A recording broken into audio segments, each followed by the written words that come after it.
एक बिजनेसमैन को काफी लॉस उठाना पड़ा तो उसने उधार पैसे लिए ब्याज पर, और जिससे पैसे लिए थे उसको दे नहीं पा रहा था, लौटा नहीं पा रहा था, और पैसे मांगने वाला एक दिन भी रुक नहीं रहा था। पैसे मांगने वाला आदमी बूढ़ा था और उसे बिजनेसमैन की बेटी हासिल करनी थी, शादी करनी थी। इसलिए बूढ़े आदमी ने कहा कि मैं सारा कर्ज माफ कर दूंगा अगर तुम अपनी बेटी की शादी मुझसे करवा दो। बिजनेसमैन ने मना कर दिया तो बूढ़े आदमी ने एक और ऑफर रखा कि एक काम करते हैं, गेम खेलते हैं जिसमें एक छोटी सी पोटली में 2 पत्थर डालूंगा, एक व्हाइट होगा और ब्लैक होगा।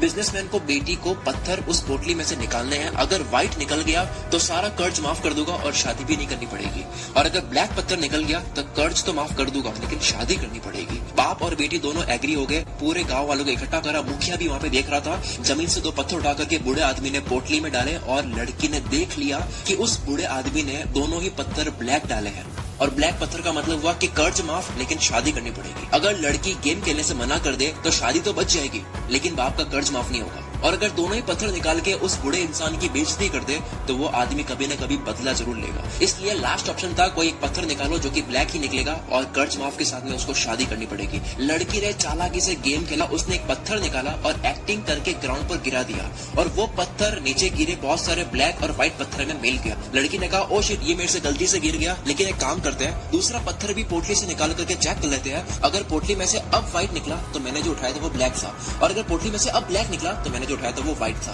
बूढ़ा व्यक्ति वहीं पे फंस गया। पोटली से दूसरा पत्थर निकाला तो वो ब्लैक निकला, यानी कि नीचे गिरा हुआ पत्थर व्हाइट था। और ये पूरा गांव देख रहा था, मुखिया भी देख रहा था कि अब कर्ज माफ हो चुका है और शादी भी नहीं करनी पड़ेगी क्योंकि पत्थर जो उठा के नीचे गिरा दिया था गलती से वो व्हाइट था। इसे कहते हैं टफ सिचुएशन में चालाकी से दिमाग चलाना।